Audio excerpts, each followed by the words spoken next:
फिर अगर वो हनुमान चालीसा का पाठ करते हैं तो 101% उनको लाभ मिलना ही मिलना है। ये हनुमान जी की ऐसी कृपा है और हनुमान चालीसा का ऐसा चमत्कार है। अतुलित बलधामम हेम शैलाभदेहम धनुज बन कृशानुम ज्ञानी नामाग्रगण्यम सकल गुण निधानम वानराणामिधीशम रघुपति प्रिय भक्तम बात जातम नमामि। जय सिया राम। सब सुख लहे तुम्हारी सरना, तुम रक्षक काहू को डरना। सब संभव हो जाता है हनुमान जी अगर कृपा कर दें तो। हनुमान जी कृपा कैसे करेंगे, इसको लेकर बहुत सारी जानकारियां समय समय पे हनुमान भक्ति के माध्यम से आप भक्तों तक पहुंचती रहती हैं। आज एक बार फिर से हमारे सामने पूज्य पंडित जी, पंडित प्रेम नारायण मिश्रा जी उपस्थित हैं। स्वागत है आपका। जय श्री राम। जय श्री राम। पंडित जी, आज हम चाहेंगे कि भक्तों को कुछ ऐसे विशेष अनुष्ठान, कुछ पूजा, कुछ उपाय बताइए जिससे कि भक्तों का कल्याण हो सके। पहले बात तो सभी भक्तों को जय जय श्री राम। और आपकी जो ये हनुमान भक्ति चैनल है, इसके माध्यम से जो लोग हनुमान जी महाराज जी की कृपा पात्र बन रहे हैं, उनकी कृपा उनको प्राप्त हो रही है, लोग निरोग हो रहे हैं। और क्योंकि मैं भी आपके चैनल को देखता रहता हूं, तो काफ़ी लोग इससे जुड़ करके काफ़ी लाभ उठा रहे हैं और हनुमान जी महाराज जी की कृपा उन लोगों को प्राप्त हो रही है। और आज हम ये बताएंगे जी कि हनुमान जी महाराज जी की अगर कृपा हो जाए, यदि शरीर में कोई कष्ट है, शरीर में कोई रोग है, कोई भव बाधा है, तो नासै रोग हरै सब पीरा जपत निरंतर हनुमत वीरा। एक तो ये मंत्र है। दूसरा है कवन सुसंकट मोर गरीब को जो तुम सो नहीं जात हटारो बेगी हरो हनुमान महाप्रभु जो कछु संकट होए हमारो। इन दो मंत्रों का जो भी भक्त बड़े ही भक्तिभाव से, मन से हनुमान जी के श्री चरणों में बैठ करके, और हो सकता है तो एक लाल आसन में बैठ जाए, लाल आसन में बैठ करके लाल वस्त्र धारण करके श्री हनुमान जी महाराज का इस मंत्र का कम से कम 108 बार सुबह और 108 बार शाम को अगर इस मंत्र का जप करता है, पाठ करता है, तो हनुमान जी महाराज की कृपा अवश्य होती है। और जो भी शरीर में कष्ट हैं, जो भी शरीर में परेशानी है, वो हनुमान जी महाराज जी की कृपा से अवश्य दूर हो जाएगी। लेकिन इसके लिए विश्वास होना चाहिए, हनुमान जी के प्रति भक्ति होना चाहिए। और हो सकता है तो हनुमान जी की इसके पहले आराधना कर लें, थोड़ी से पूजा कर लें। जी जी। अच्छा, हनुमान जी की पूजा करने के लिए एक तो अतुलित बलधामम हेम शैलाभदेहम धनुज बन कृशानुम ज्ञानी नामाग्रगण्यम सकल गुण निधानम वानराणामिधीशम रघुपति प्रिय भक्तम बात जातम नमामि। इस श्लोक का एक बार गायन कर ले। वैसे तो सभी को ये श्लोक पता होता है, और नहीं तो नासै रोग हरै सब पीरा जपत निरंतर हनुमत वीरा। इस मंत्र का जप करें। हनुमान जी को एक सुंदर सी अगर गुलाब की माला हो जाए तो हनुमान जी को अर्पित करें, हनुमान जी को सिंदूर चढ़ा दें, थोड़ा सा एक दीपक जला दें, और वहीं पर बैठ करके हनुमान जी का 108 बार नासै रोग हरै सब पीरा जपत निरंतर हनुमत वीरा, या कौन संकट मोर गरीब को जो तुम सो नहीं जाते हटारो बेगी हरो हनुमान महाप्रभु जो कछु संकट होए हमारो। इस मंत्र का नित्य प्रतिदिन अगर वह भक्त करता है तो उसको लाभ अवश्य मिलता है। जी जी। तो ये लगातार करता रहे। जी, लगातार करता रहे। बिल्कुल बिल्कुल। जब तक ये समस्या उसके जीवन में बनी हुई है, आगे भी करेगा तो अच्छा ही रहेगा।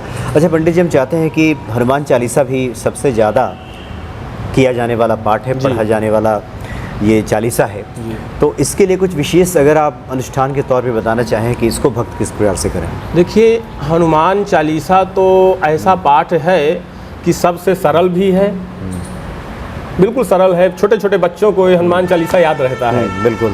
और बाकी कोई मंत्र बताते हैं, कोई भी हम कुछ बताते हैं, तो उसके लिए उस मंत्र को याद करना पड़ेगा, है ना, तब जा कर के आप उस मंत्र का अनुष्ठान कर सकते हैं। लेकिन हनुमान चालीसा तो ऐसा पाठ है, ऐसा मंत्र है कि इसका अगर पाठ किया जाए, लेकिन इसका मतलब नित्य प्रति पाठ करना पड़ेगा। वैसे तो वैसे 40 दिन का जनरली अनुष्ठान इसके होते हैं। अच्छा।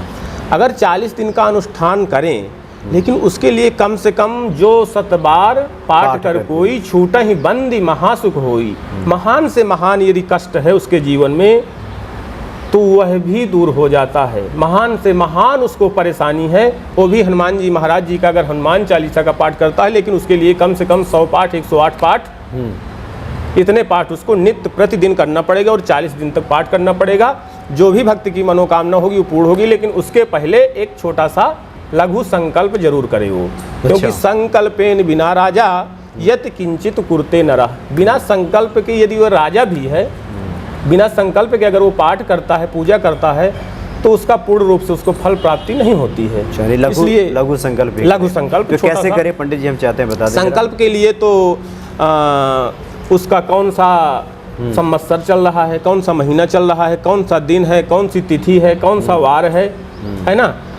वैसे तो मैं चलो आपके चैनल के माध्यम से एक छोटा सा संकल्प बोले दे रहा हूँ जी। अगर भक्तों को लगेगा तो कर सकते हैं, तो अच्छी बात है। ओम विष्णोर्विष्णुः नमः परमात्मने श्री पुराण पुरुषोत्तमस्यो श्री विष्णोराज्ञया प्रवर्तमान सद्या श्री ब्राह्मणोन्दति परार्धे श्री श्वेत बाराह कल्पे वैश्वत मन्वन्तरे अष्टाविंशत्तमे कलयुगे कलिप्रथम चरणे जम्बूदीपे भरतखंडे भारतवर्षे आर्यावर्तान्तर्गम भूतैक देशे पुण्ड प्रदेशे बौद्धावतारे वर्तमान में जो संवत्सर चल रहा है, वर्तमान में कौन सा नक्षत्र चल रहा है, कौन सी तिथि चल रही है, जैसे आज प्रतिपदा तिथि है, प्रतिपदा तिथि, और कौन सा दिन चल रहा है, यानी कि दिन आज जैसे शुक्रवास है, शुक्रवासरान्वितायाम महा, जौन सा नक्षत्र चल रहा है, शुभ नक्षत्रे शुभ योगे शुभ करणे एवं ग्रह गुणगण विशेषण विशिष्टायाम महा शुभ गोत्रोत्पन्ना है। इसके बाद अपने गोत्र का नाम लेना है, कौन सा गोत्र है अपना नाम लेना है, और हम किस मनोकामना के लिए, किस कार्य के लिए, किस कार्य साधन के लिए हम प्रयोग कर रहे हैं, पूजा पाठ कर रहे हैं, हनुमान चालीसा का पाठ कर रहे हैं, उसका हमें अपने मन में उसको धारण कर लेना है। और इसके बाद जो भी हाथ में पुष्प है, जल है, अक्षत है, कुछ द्रव्य हैं, है ना, वो लेकर के हनुमान जी के श्री चरणों में उसको अर्पित करें। फिर अगर वो हनुमान चालीसा का पाठ करते हैं तो 101% उनको लाभ मिलना ही मिलना है। ये हनुमान जी की ऐसी कृपा है और हनुमान चालीसा का ऐसा चमत्कार है। यानी संकल्पित होकर के आप पाठ करें तो उसका विशेष फल मिलेगा। जो साथ ही पंडित जी, कई बार होता है कि भक्त कुछ लंबे लंबे अनुष्ठानों में उतर जाते हैं जी, और किसी भी कारण से अनुष्ठान खंडित भी हो जाता है कई बार। इससे भक्त के मन में कई तरह की भ्रम दुविधा आ जाती है कि कहीं इसका दुष्प्रभाव तो नहीं पड़ेगा, कहीं ईश्वर नाराज तो नहीं हो गए। ऐसे लोगों को क्या बता रहे हैं, क्या होता है? देखिए, ऐसा है, ईश्वर नाराज तो नहीं होता है, लेकिन कहीं ना कहीं प्रभु की जो भक्ति मार्ग है तो कहीं ना कहीं जो डगमगा जाता है, या जो कहीं ना कहीं हमारे जो भी अनुष्ठान होते हैं बीच में खंडित हो जाते हैं, तो वो भी कहीं ना कहीं भगवान की कृपा उन भक्तों के ऊपर थोड़ा सा कम होती है, और कहीं ना कहीं वो गलती कर जाते हैं। यानी इसको एक व्यवधान मान सकते हैं, उसको एक व्यवधान मान सकते हैं, क्योंकि अगर हम अनुष्ठान कर रहे हैं तो हमारा अनुष्ठान खंडित होने का चांस नहीं। अगर हम भक्ति भाव से अनुष्ठान कर रहे हैं तो अनुष्ठान खंडित नहीं होगा। और अनुष्ठान के कई सारे नियम होते हैं, है ना। अब जैसे कि अनुष्ठान के समय हमको एक तो ब्रह्मचर्य का पालन करना है, पहली बात। दूसरी बात, हमें बिस्तर में नहीं, ज़मीन में लेटना चाहिए, या एक कोई लकड़ी की तख्त टाइप की हो, है ना, उसमें आप जो है लेट सकते हैं। और आप लहसुन है, प्याज है, और बाहर की जो और भी अभक्ष्य वस्तुएं हैं उनको हमको नहीं खाना पीना चाहिए। तो उसके बहुत नियम है। अगर नियम पूर्वक व्यक्ति करता है तो अनुष्ठान खंडित नहीं होते हैं, और वो अनुष्ठान भाव से करेंगे तो अनुष्ठान उनके पूरे हो जाते हैं और उसका फल भी उनको मिलता है।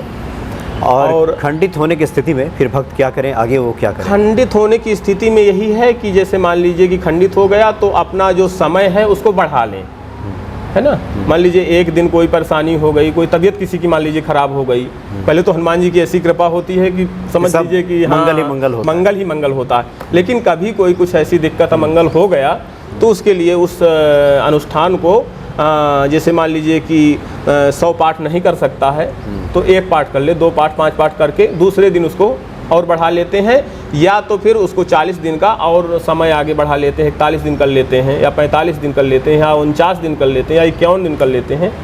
उसको ऐसे करके उसको पूरा कर सकते हैं। यानी ये ईश्वर से क्षमा मांग के जी जी जी इसकी उसको हम आगे बढ़ाया जा सकता है। बिल्कुल बढ़ाया जा सकता है। और आगे के दिनों में उन पाठों को विभक्त किया जा सकता है, जिसमें कहीं कोई दोष जैसे ना इसमें कोई ऐसा दोष नहीं है। अगर कोई ऐसी असुविधा हो जाती है, कोई परेशानी हो जाती है, तो उसको हम आगे बढ़ा लेते हैं। यानी तात्पर्य यह है कि ईश्वर तो हर हाल में कृपा ही करता है। जी बिल्कुल, कृपा ही करता है। अगर किसी प्रकार की परेशानी आ गई है, व्यवधान आ गया है, ये छोटी मोटी ऐसी चीज़ें आ जाती हैं, कुछ लोग दीप दिखाते हैं, दीप आरती के समय ही दीप बुझ जाए, इससे भी लोग परेशान हो जाते हैं, घबरा जाते हैं कि न जाने ईश्वर की क्या इसमें इच्छा है। तो ये तो इसको मान सकते हैं कि ये स्वाभाविक स्थिति है, ये स्वाभाविक हवा स्थिति चली है। दीप बुझ गया। बिल्कुल बिल्कुल, इसमें घबराने की ज़रूरत नहीं होती है, डरने की ज़रूरत नहीं होती है। और हम फिर से भगवान में अगर हमारे भाव हैं, फिर से हम प्रज्वलित करके, कई बार ऐसे हो जाता है, फिर से हम भगवान की आराधना पूजा करते हैं। और इंसान है, इंसान से ही गलती हो जाती है, भगवान सब क्षमा करते हैं। जी हाँ, जी हाँ। तो पंडित जी ने जिन उपायों को बताया है स्वास्थ्य के लिए, रोग मुक्ति के लिए, और साथ ही हनुमान चालीसा का अनुष्ठान के तौर पे आप करना चाहते हैं, और बीच में कोई भूल चूक व्यवधान आ जाए तो उसके लिए भी घबराने की आवश्यकता नहीं है। इस भांति आप अपने साधना पथ पे आगे बढ़ सकते हैं और हनुमान जी की कृपा पात्र आप बन सकते हैं। बहुत बहुत धन्यवाद पंडित जी आपका। जय श्री राम। जय श्री राम।